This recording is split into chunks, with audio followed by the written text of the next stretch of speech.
am David with EV World News. We talk about electric vehicles, green energy, and the stock markets. I'm here in studio today with our resident engineer, Mike Herzog. How's it going today, Mike? Glad to be here, David. I will tell you, I taught a 7-hour seminar class on EVs yesterday, so like I am ready to just keep rolling into this. I'm 7 hours. I'm primed. So it's a lot, mostly on my background in the technical and how EVs integrate with the grid and charge control strategies and things like that. So it was a long one, but it's good. It's really good audience, really good questions coming from them. So it wasn't a bad thing. But I am primed and ready to keep rolling into Wednesday and in the EV discussion. What kind of audience was it? Mostly utility people, utility planners, some regulatory authority type people setting policies at state levels and EV integration. But it's a lot of people asking the same questions and wondering, and it was good. I could provide some information, and then a lot of them were talking to each other and chatting back and forth, and it was just a good collaborative day for folks. So it's neat stuff. It's neat stuff when you can talk turkey with people who are doing the same things that you do. And hopefully they're appreciative of it. And they're not all there in disbelief. No. That's what's so strange is there's all these people who have this like EV, the EV revolution isn't real and all this. And it's like, you really have no idea. Well, it was one of them was from a utility out in California, and in their region, 50% of new car sales were EVs. Oh, wow. Yeah, and that was one of those like, God, those are like Great Britain numbers. That's crazy. So yeah, there are a lot of folks from Washington State and a lot of people from California on the West Coast where they are seeing these numbers. They are seeing it is happening today. Now think about this. So if half of all the new car sales are EVs, okay, so what you have is, let's just say that your typical buyer buys a car every 10 years. Mm-hmm. In 10 years, does that put still only a very small amount of all the cars on the road are still EVs, right? Right. It's really funny kind of how that works, because it's such a trickle down to get those new cars into the used car market, because even still, because I've been involved in shopping for used EVs a lot in the past few weeks, and there just aren't a whole lot for sale. People always say nobody wants them. It's like, well, no, that's not the case. If you find one, you're lucky if it's not gone in an hour. Mm-hmm. They're getting snapped up like that. Yeah. And they just, they move much faster than people seem to think. Because they sit on the lot at dealers, and it's like, but I will say this: if you have a $50,000 used EV on a lot at a dealer, it probably is going to sit. It's all the $25,000 ones that are selling. Yeah. Well, it's a good price of entry for somebody to learn with an EV and kind of get used to it, and it's just the price of all cars today. I think people are also shocked at what, say, like a Tesla Model 3 or Model Y cost. People have this thing in their head that all EVs are like $100,000 cars, and the Model 3 is like starts in the mid 30s, and the Model Y starts in the mid 40s, and that's not any more expensive than a gas powered car. Nope, not anymore. So I love sharing that one. What's the best selling car in the world, and that always gets a reaction of like, really? Like, I had no idea. With the Tesla Model Y. So that's an American made car is number one. A couple of other interesting things I heard from these folks. One, a lot of them are starting to see school districts pilot electric buses as becoming a very, very popular thing in areas like that's cool. Like what a great application for an electric vehicle in a space like that. So that was always a good thing to hear. One of the people on the call lives in multifamily housing, an apartment, and has an EV in the Bay Area. And he's like, yeah, I have to find places to charge it. And, he takes a ferry to work, and, expressed out there, yeah, they have charging stations. Can he charge it on the ferry? It's parking. So it's a people ferry. He doesn't put the car on it necessarily, but he said the parking lot has EV chargers. So charge my car all day, come back, it's fully charged and ready to go. It's not. Yeah, I mean, I think there's a lot of options there. If you live in an apartment complex, maybe you can charge the car at work. Yep. Okay. I also saw where some ferry boats are starting to install EV chargers on the ferry boats. That's cool. That's cool. Yeah, so you could charge your car while it's on the boat. Because I assume when you're taking one of those, that is not a quick trip. That's probably going to be an hour or more. At least an hour. At least. Yeah, because I just can't. I've only ever been on a ferry once, and it was to go across, I think it was Lake Michigan. We went from, I guess, from Michigan to Wisconsin. And I was really young, but I remember us having the car on a boat. Yeah, it's different. I've done that in the Seattle area. Yeah, and it would be perfect if you had a charging port, on that. You had an EV. You're sitting there for an hour and a half, 2 hours as the ferry goes across. Perfect application. It's just kind of a funny thing to really think about. So we're going to talk a little bit about electric buses. Okay. Right. So let's start talking about this. So this is New York City. So New York City has this new congestion pricing thing going on, which I can't say. They started this a week ago, and I'm assuming it's similar to maybe whatever London has been doing, because London's been charging people a toll for going into the city center. So it costs extra to have a car that burns gas going into the city center. So what New York is doing is they're charging a toll to drivers entering the city's central business district below 60th Street in Manhattan.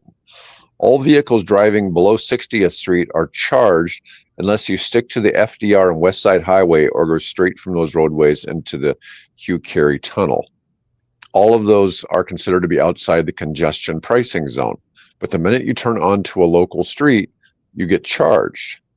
And it charges you based on whether you're traveling during peak or off-peak hours.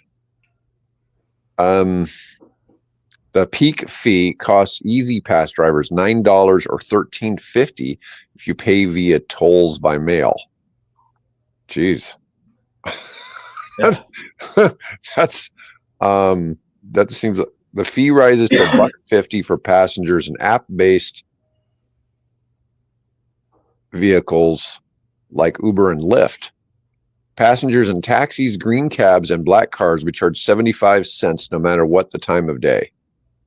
Really? Off-peak fees are rideshare and taxis. Yeah. That's crazy. I didn't expect to see that.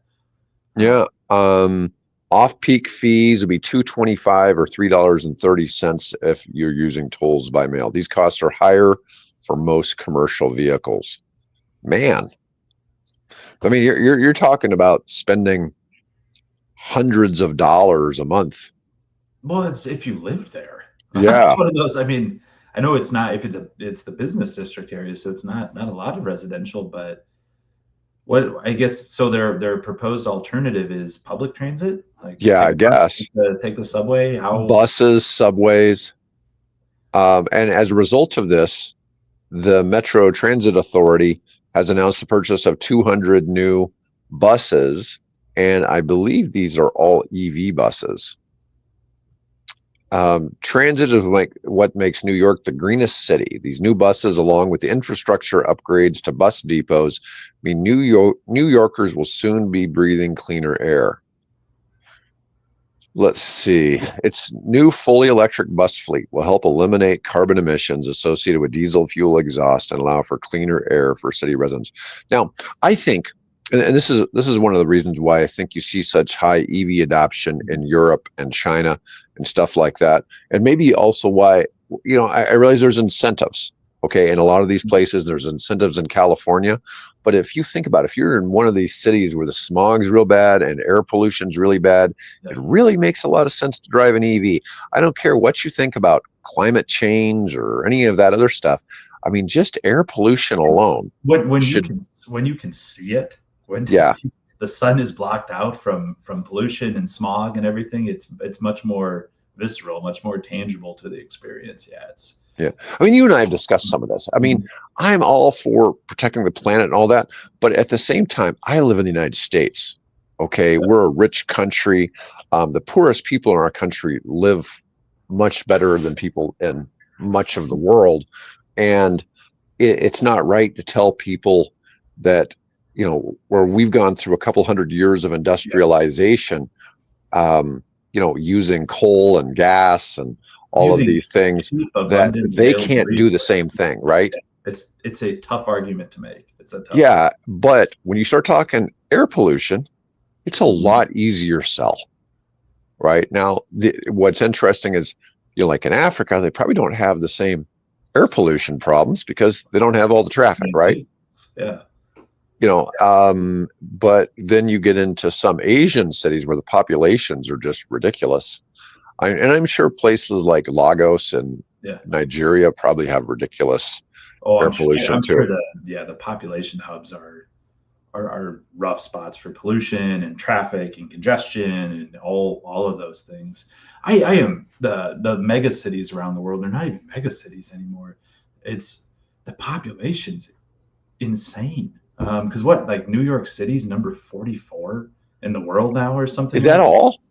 Yeah, 44. I could be saying that wrong. That might be Chicago, but it's not. Nobody's in the top 10 anymore in the U.S. I mean, when you have multiple cities in Southeast Asia that are 10 million people plus, 15 million Mhm. people plus, like it's hard to fathom. It's hard to fathom.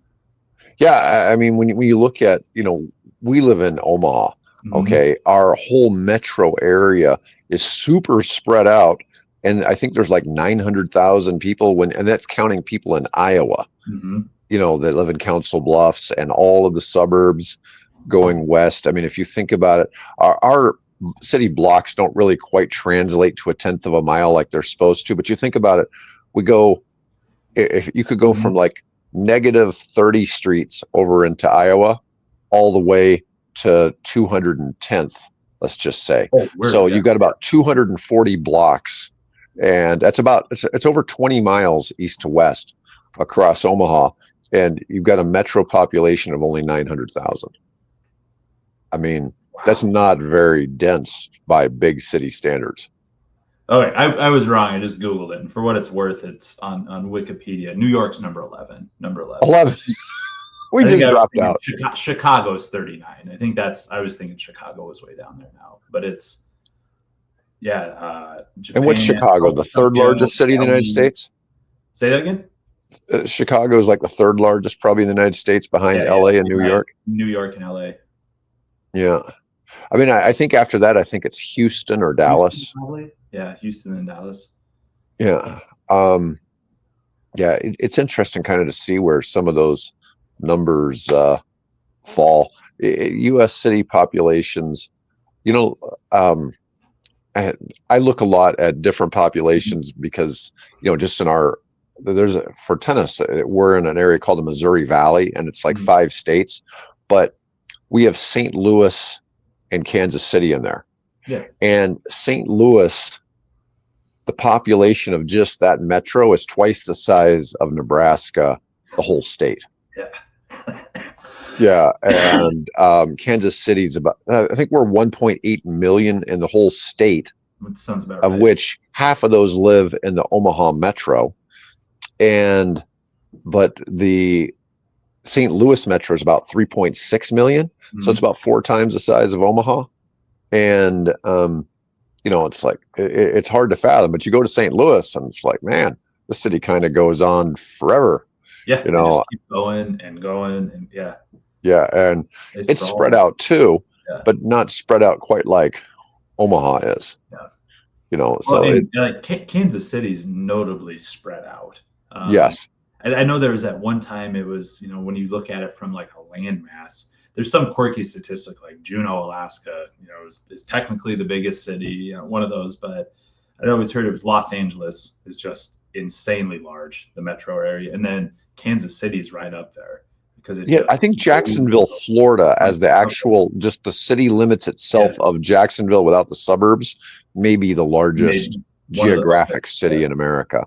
It's a strange one. I think it doesn't have a lot of suburbs, like it encompasses everything. Actual city proper. Because here I think Omaha itself is about half of the local metro population. Yep. And I think that's probably pretty typical that the main city is usually half of the metro. But anyways, yeah, so New York City, because of this congestion stuff, and I wasn't really that familiar with it, but if you lived in New York City, my understanding is only 1% of New Yorkers own an electric car. Okay. Now, what's odd about this, though, the statistics don't take into what percentage of New York people own a car, period. Actually own a car, any vehicle. Yeah. Because to me, it wouldn't make a lot of sense, but electric bikes are super popular there. So, I mean, you've got kind of a, what works, what doesn't. I'd think you'd try really hard to live close to your job so you could walk, but that's just, the way I think. But I like being mobile on my feet and, not afraid to walk somewhere. But that's a little bit different. But I just find that fascinating that New York City is doing this with the congestion deal for automobiles, but they really do need to get cars out of that area as best they can. I've seen some pictures floating around the internet, and it's a picture floating around the internet, so take it with a grain of salt. But it looks like it's working. They showed kind of a before and after, before the program is implemented and after at different times of the day, and it was noticeable. There was noticeably fewer cars out on the street. What I'm curious about in some of those is just the dollar amounts. And if I was a wealthy New Yorker who needed to get in there, like $9, or $13 at the end of the day, like who cares? But then again, for people who live in that area, if you're paying $9 or $13 twice a day, to get in and out, or if you left and come back, that really does add up. That really does add up over time. Yeah, I don't know. I just think that's we start talking a huge amount. I mean, you could almost, that's like owning another car, right? Yeah, just in your fees to drive home every day. They're not driving home. I mean, I don't know who would drive through there, but. No, I get it. It's just, it is an awful lot. And the fact that they're even charging ride share and all that, because in a sense, it's still that maybe that driver of that vehicle, he wouldn't have gone there if you weren't going there. So it's not like cutting down on the traffic there. Yeah. So let's move on and let's talk about something, because China is always they're the 800-pound gorilla in EV, right? So while Tesla technically kind of sits at the #1 EV seller, they just moved up to the last year, they're the number 13 automaker in the world overall car sales. But the German companies, Mercedes, BMW, Volkswagen, Audi, their Porsche, all taking a beating because of the Chinese EV industry. Really? And it's really cutting into their sales, because those companies all really thrive on selling cars both in Europe and in China. And this is where China has gotten really strong, because they don't have the same tariffs there. Let's see. BMW had an overall drop of 2.3% in overall car sales last year. 3% drop at Mercedes and Porsche, and a 12% drop at Audi in car sales last year. In China and Germany, so BMW sales fell 13.4% in Germany and 13.4% in China and 5.3% in Germany. This is BMW. Okay. Right. I'm trying to think of their market and who they're competing against in those spaces. Well, much what we talk about Chinese made EVs, they're a price sensitive vehicle. I mean, that's the market they're going after is cheap. Well, this starts getting even more significant here. Mercedes were down 7% in China and 9% in Germany. Audi was down 11% in China and 21% in Germany. I mean, you're talking big, big changes. I'm thinking about the Chinese market too, and German luxury brands and American luxury brands have been like such a status symbol over in those spaces for so long too. I'm surprised. I'm surprised, I guess, is where I'm going with that. Now, what's odd about this is at the same time, Germany is the only market in the world where EV sales declined from 2023. They had a big jump in hybrid sales, but they had a drop in fully electric. They're the only country in the world. Every other country went up in EV sales as a percentage of cars sold. But nothing really getting in too deep as to what's driving that. I also saw where Porsche had taken a 28% hit in Chinese sales. And so what it is a lot of this has been what was European sales has been absorbed by the Chinese EV industry. So people are simply swapping and buying, mainly in China. But China's at like 50% of new car sales or EVs now or something like that. It's something just insane. Yeah. And it's pushing out. But one of the things we've seen it really pushed out diesel sales. And it's pushing out a lot of these luxury brands. And people are just making the swap. I'm surprised at the luxury brand piece of it. And maybe it's changing. No. It's just changing in those markets and changing perceptions and less of a Western influence. And the West being as much of a status symbol. So I'm going to do some statistical manipulation here. Okay.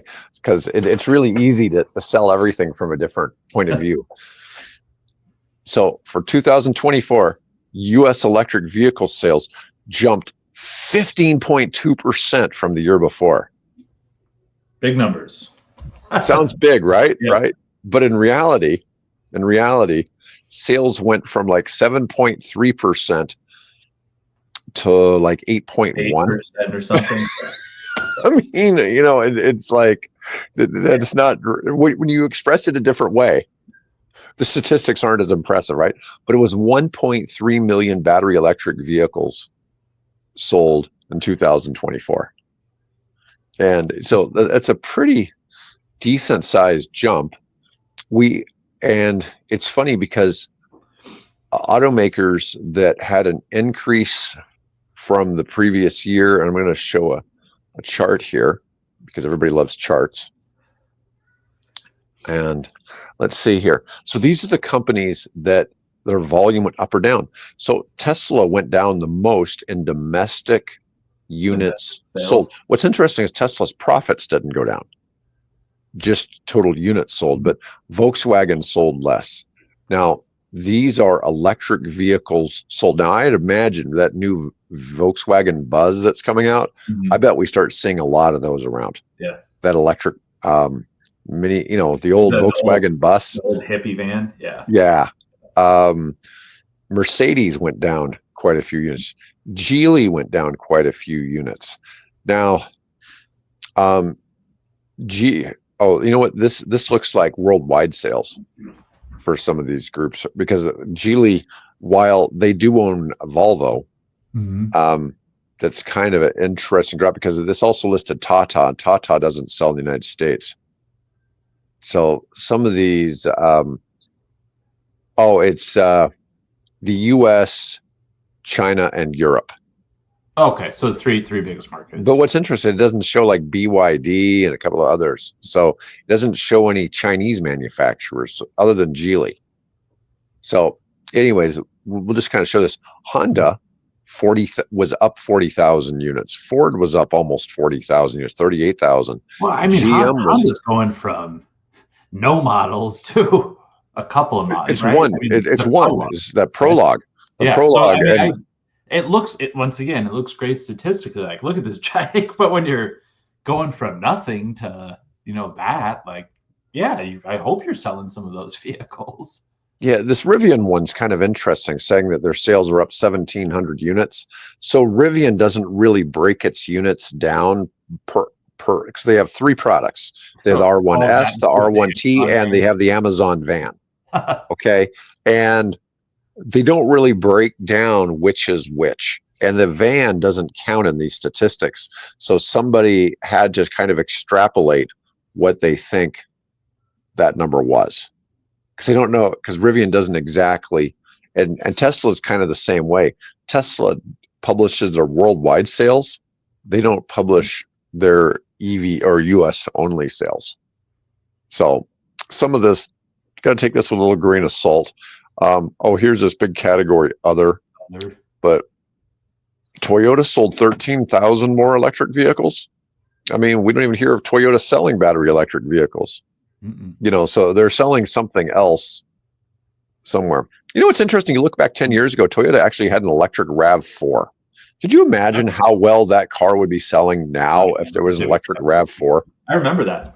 We were looking at it pretty hard back then, but it was 10 years ago, and it's like, I'm not going to be an early adopter in that space. I'll wait to see it develop. Yeah, but just how well the RAV4 sells today worldwide. Like, if they had an all electric version, they'd be killing it. I'm going to go on into what the 10 best selling. Now we're talking here. This is U.S. sales. Okay, so in the United States, the 10th most selling EV last year was the Cybertruck. Okay, they sold estimated 24,300 units in the United States. I'm starting to see more and more of them around Omaha, but it just barely beat out the BMW i4 and Chevy Blazer, which each sold 23,000. It sold 24,000. The Cadillac Lyriq sold 28,000. That's one that you don't. I mean, I see them occasionally. Always in the background, always just kind of hanging out. Yeah, the Lyriq does not really look so much like it's not a gas car. So if you saw one of these, driving around, you really just can't tell. Even the front grille, even though it's a little bit EV-ish, if you look here, it still has some slats for air, which an EV does not need. And so you typically see that flat front on an EV, but this one, didn't have it. But the Chevy Equinox, which was Chevy's new entry, sold almost 29,000 units. That's a pretty good deal. It's funny, GM is doing some stuff. They probably honestly have about the most models out there now. And they're supposed to bring the Bolt back this year. Supposed to. Still haven't seen it. So number 7 is actually kind of surprising to me. The Tesla Model X sold 31,400 units. Woo. I did not realize that the X sold that many. I didn't even know they produced that many. That's a surprising number for that. But the new entrant, the Honda Prologue, was number 6. So it went from nothing to number 6. Now, the Chevy Equinox was in the same boat, but the Prologue sold 33,000 units in the United States in 24. And I bet it's going to be real big in 25. I mean, it's another one that when you look at it, while it does have the flat front, it really is subdued. I like the look of the Prologue. Yeah. So this, if you see this, you don't realize, and it's just like most of the Hyundais and Kias, you don't realize they are EVs. I think Honda has such high brand loyalty. I can see this one where people, even if they had thought about it last year, all right, let it get a year under its belt. If there's any bugs, work them out. But I can see that car starting to do very, very well, especially in that size class, like the SUV, kind of crossover space. It's not one of the honking things, but you got some trunk space. You have enough room for everybody. I can see that being. Reza introduced a friend to the Equinox, then he made a friend get one. That's one of the big things with EVs is the neighbor effect. So if a lot of people won't get them until one of their neighbors gets one or somebody they know gets one, and then when they go ride around with them and they see it's not catching on fire. It's not exploding. It's not leaving them stranded. It looks like it might last more than a week. When people start finding out they have 8-year warranties, 100,000 plus miles. I mean, pretty much, I think Tesla just upped all of their cars to 150,000 mile warranty. Holy cow. And I mean, the manufacturers aren't afraid to put those warranties on them. Hell, now they're saying that, there's battery tech out there. They're saying it'll last 1,000,000 miles. And, that's a different story. But anyways, number 5 in the US was the F-150 Lightning, 33,500 units. Okay. I was wondering where that one was going to pop in. Yeah, so it outsold the Cybertruck last year. Yeah. Let's see. The Hyundai Ioniq 5 sold 44,000 units. Now, this was one, for a while, the Ioniqs were only sold in California. And so if you ever saw one in the Omaha metro, it was somebody from California had moved here. And, it's nice looking. But once again, if you look at a whole bunch of the Hyundai and Kias, the gas cars and the EVs look the same. I was just about to say that I always think I see an Ioniq 5 somewhere, and it's like, oh, and it's like, oh no, that's just a Kona. Yeah, that's one of their other models. Yeah, it's very, very similar. They've got a lot of them just kind of look alike. So here was a big one. So number 3, the Ford Mustang Mach-E sold 51,700 units. I am shocked by that. I didn't think that one was going to be in the top 10. That is the top non-Tesla vehicle. In 2024, the Ford Mach-E. The Ford Mustang Mach-E was the top non-Tesla selling EV in the United States. Never would have guessed. Yeah, that it would beat Hyundai, because if you think about this, the only Hyundai in the list is the Ioniq 5. So there's the Ioniq 6. It's hard to say on some of their other vehicles, because there was no Kias. But the Kia's got the EV6, the EV9. None of those made the list. And the funny thing is, Hyundai and Ford and GM run neck and neck in total EV sales in the US. So it's constantly, per quarter, it's rotating which one of those is the number 2 company in the US. Now we get into the big dog of EV sales in the United States. So Rivian, Mustang, Rivian number 2. Rivian didn't even make the list. No, I know. They're not. I don't think they're going to be close. So here was the thing with Rivian.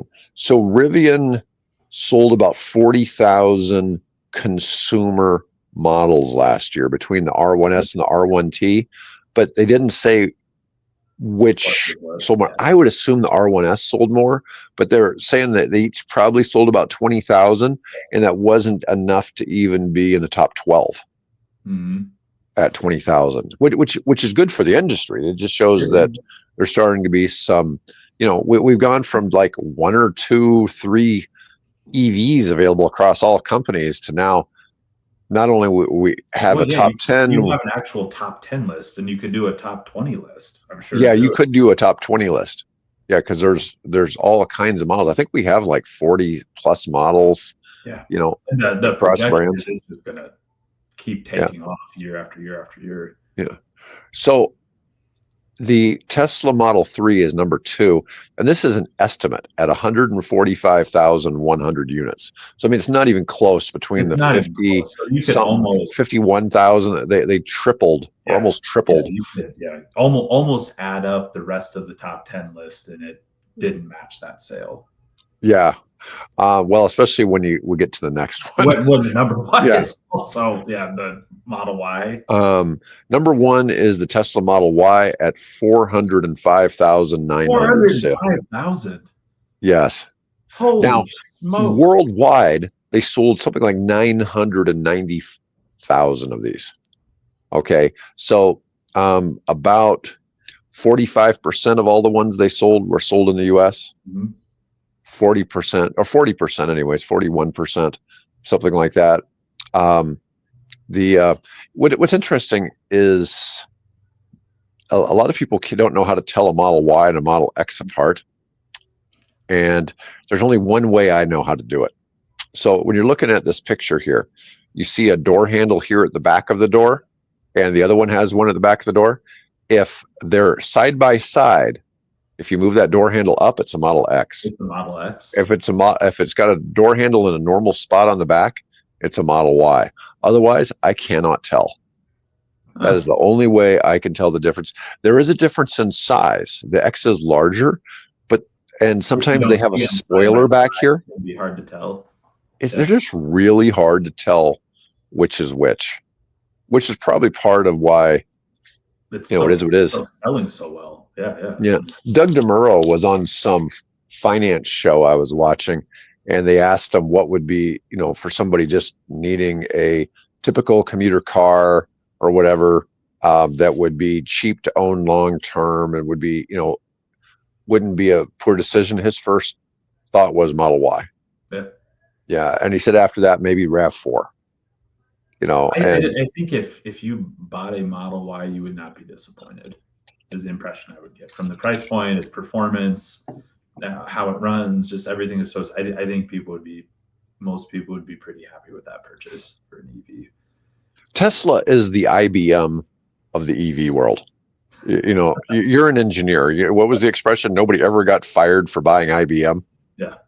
So even if it was overly expensive, nobody ever got in trouble. They knew they weren't going to lose their job if they bought IBM, and nobody was going to complain about them spending the money on the quality, even if it may not really be the best or the best value for their money. They knew they weren't going to get slaughtered in their job for, there being some screw up. And that was a big thing. But I tell people that about Tesla when people ask me, it's like, look, now that supercharger network's changing, right? So you can get that supercharger network with Rivian. You can get that supercharger network now with about 8 brands. Hyundai's on it, a whole bunch. Almost more and more people are making adapters. Yeah. Ford's jumped onto the NACS bandwagon. GM. I mean, you can pretty much. That would be my thing. If you're looking for an EV, make sure it's been set up on the Tesla NACS, regardless of whether you're concerned about, what you want in the car. To me, NACS is going to be the gold standard long term, and that's the Tesla supercharging network. It's got a 99 point something percent uptime. The other brands of charging stations are all disjointed. Love them. I hope they're all successful. But you've got a 20% downtime on chargers. I mean, if you're going to have a bad experience, it's going to be on CCS or CHAdeMO. The supercharging stations from Tesla networks just blowing everybody out. 10-1 kind of thing for the next competitor. It's not even close on what they're doing and how successful. Well, and the other thing that Tesla's been, at least locally and everywhere I've seen them, they've been really good about co-locating. They're not in the middle of nowhere. No, they're in a grocery store parking lot. They're in a box store somewhere where it's, I got 20 minutes to kill. I'll go walk around. I got something to do. I don't just have to sit in my car. And they're well lit. They're in open spaces, so people shouldn't be too concerned about security it's just. There always seems to be a Panera. There always seems to be a Panera in the parking lot too.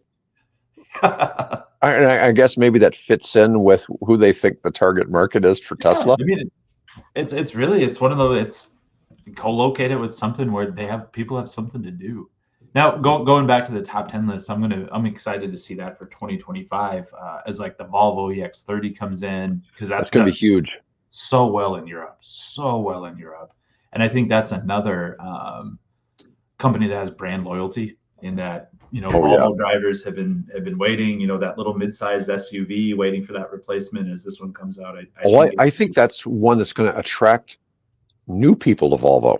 Yeah. That's going to get people who traditionally wouldn't have bought Volvo to move over there. Mm-hmm. And we were talking about that yesterday. I'm still not sure if they've delivered any to the U.S. yet. They said they were going to deliver some in December, but I've not seen any news stories about anybody saying they actually did get delivered. I've been here in 2025. You know, they'll be here Yeah. in 2025, but I haven't been paying that close of attention. No, but that's exciting because the EX30 is a small SUV from Volvo that is made by Geely. It's technically made in China, but Volvo manufactures in the United States, and Volvo exports products they make in the United States to other countries. And because of this, Volvo gets some type of special consideration on the tariffs. And so what happens is the Volvos are not going to have the Chinese tariffs the same way that all the other companies are going to have. And it has something to do with the way they manufacture here and export to other countries from the United States. So they're technically, they sell American-made Volvos. I don't know if it's necessarily the whole car or just parts or what it is, but there's something that allows them to skirt some of the tariff regulations. And because of that, that car is going to come over here and be like $35,000 as an EV, an EV SUV. A Volvo EV SUV. Yeah. Yeah. I mean, we're not talking like a Hyundai Kia or, you know, something like that. We're not talking a super low end brand here. We're talking a company that's known as a premium brand doing that. Yeah, it's really hard to fathom. And I tell people all the time, it's like, look, you can say that EVs are whatever, they're expensive, whatever, but man, you start talking about EX30, you're going to start seeing them everywhere. Yeah, and I think so. and even you look at the price of the Mach-E. I mean, so to me, that's the electric Explorer. Okay. All right. It basically is, there should be an electric Explorer. I think I know there is one in Germany. They make them in Germany, but in the US, there's no electric Explorer. But basically, that's the vehicle that's kind of taken into that space, right? Okay. And they're under $50,000. You can't buy a gas Explorer for that. Okay. So I'm just saying that what they're competing with is in a whole different range. I've got a kind of a funny Canadian survey. So we're in the middle of winter.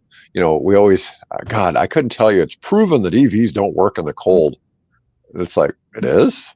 Have you ever been to North Dakota in the wintertime with a gas car and didn't have a block heater? Good luck getting that car to start, or somewhere colder than that in Canada, where you have to plug in your gas car. I mean, if it's outside.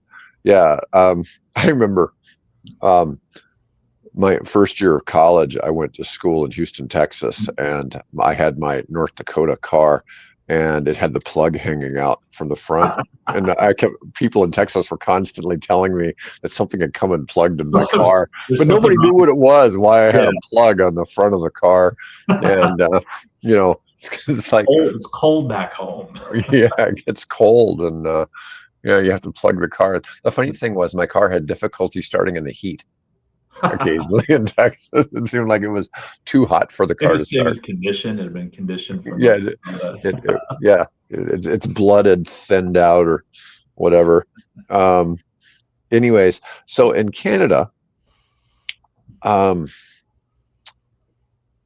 was a survey they did. The Canadian Automotive Association said that Canadian EV buyers, that almost all current Canadian EV owners would buy another rather than go back to gas. The EV owners drive their vehicles more than the national average for gas cars there. But they are still concerned about public charging infrastructure.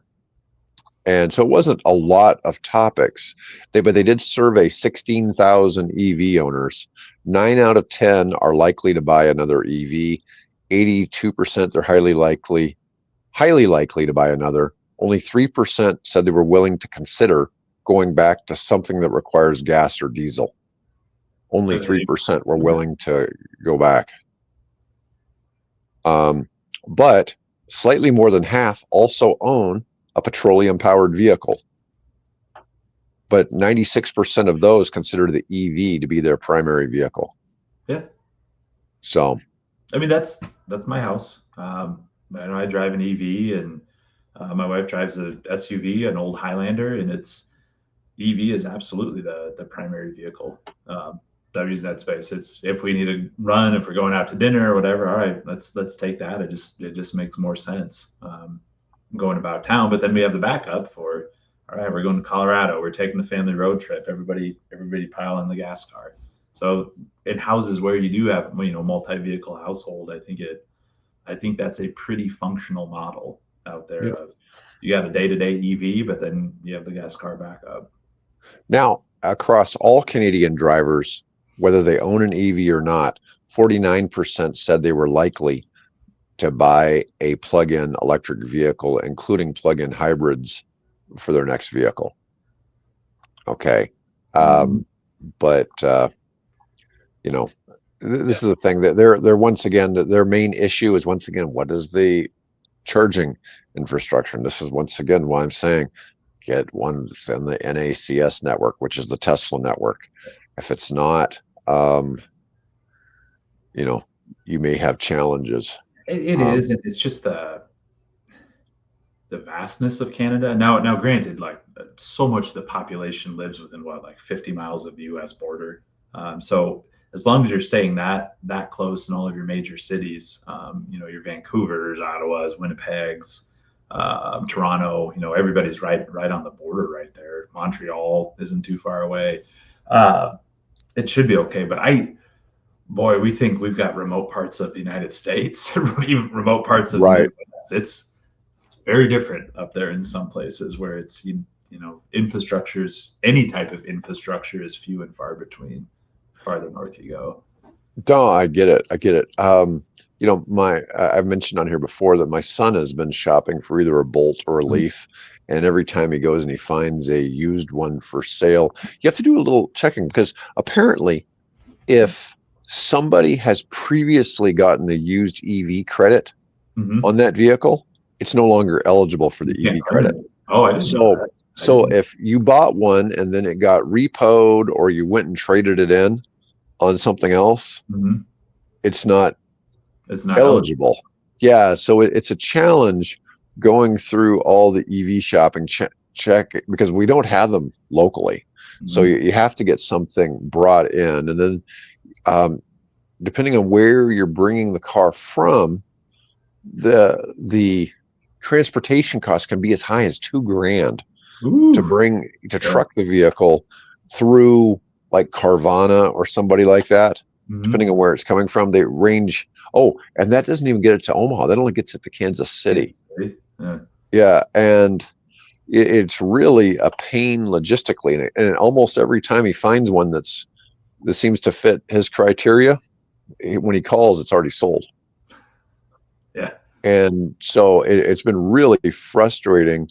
That's what I'm saying. It's like, don't try to tell me that used EVs are selling. If they're under 25, but see, like the thing is, on the Bolts, he's looking for something that's like at 18,000, and then he gets the $4,000 credit, right? But then when he adds on the shipping costs and taxes, anywhere from $1,200 to $2,000 for shipping and tax, title, and license, and all that shipping cost has to be in that $25,000. It all has to fit underneath. Yeah, everything has to be included in that $25,000. Yeah. Now, if he would be more of an issue if he was looking at a Tesla, and but he's just been looking mainly at the Leafs and Bolts. And they have better, obviously they're cheaper. Yeah. Because the Teslas almost all sell for $25,000. It's amazing. Right. Yeah, it's amazing. $999. Yeah. And, but some of these others are a good bit cheaper. But once again, a lot of them, when he reaches out, well, the other thing is too, the dealer has to know what they're doing to file the paperwork because they have to file the paperwork within 72 hours of the sale. And there's some weird, harsh requirements. So if the dealer is not set up, it just gets weird. Another thing is running the VIN, making sure the VIN is good. Yeah. Yeah. So it's been a bigger challenge than you'd think. If we lived in California, it probably would have been like that. Pick one up. Yeah, it would have been super easy. Because there's we could have just driven across town and saw they had one, made sure. But See, here. I'd be interested to know how many other people in Midwest writ large are in that same boat. It's like I would love to do this, what's out there, and it's just if there's an untapped market or an unfed market here for that type of vehicle where it's we want to do it, but we looked, they're never there, and it's by the time we figure it out, it's pain, and I need a car now. I just got to get a car, So maybe next Well, time. and that's part of the problem. Mhm. That's part of the problem. I think that's why some people do go buy a gas car, just because they couldn't find what they wanted. I was telling Mhm. Bill, one of my friends was telling me he regretted buying a Rivian R1S Mhm. because it doesn't have USB ports. And I'm like, how is that possible? They made this vehicle with no USB ports, but it has wireless charging for your phones. I But guess it they're doesn't have assuming you wouldn't use anything else. Maybe you want to charge a tablet, or maybe you want to charge your vape. I don't know. I mean, I mean, it's such a what were the like a $20 upgrade or $7?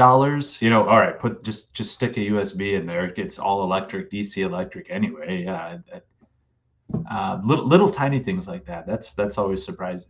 yeah, Uh, I, I, my I complaint, haven't figured that one out. my little complaint would be, I used to have a car or drive in electronics through the roof, everything didn't have a damn compass. Like, just give me the little direction thing in the mirror. It's no cost. It's a little tiny thing, and it just would be so much better if you did little tiny things like that. But no USB ports in a Rivian. That Yeah, needs to be like I'm that needs to actually be like thinking front about page doing a little news research on now. that, because I'm like thinking,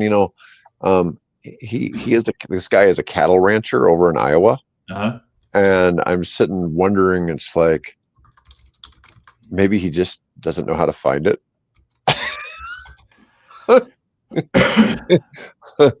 um, oh God, that's a regular question on Google. Yeah, They're I in the just Googled front it seat too. backs.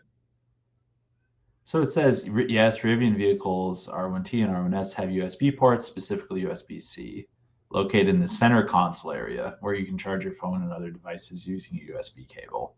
Yeah, I think I'm going to take a screenshot. Yeah. It's really kind of a weird Oh thing, yeah. but There's a Rivian owners forum. They're in the back of the headrest. They're in the center Okay, they're all over in there. That's they have them hidden. otherwise you need to fire your chief engineer if that Yeah. made it through without a Well, USB port. yeah, that's pretty funny. They're in the armrests, Yeah, under the armrest. Yeah, yeah, go figure. I'm just looking at pictures on it. It's like a Where's Waldo of people circling. Here's one. Here's one.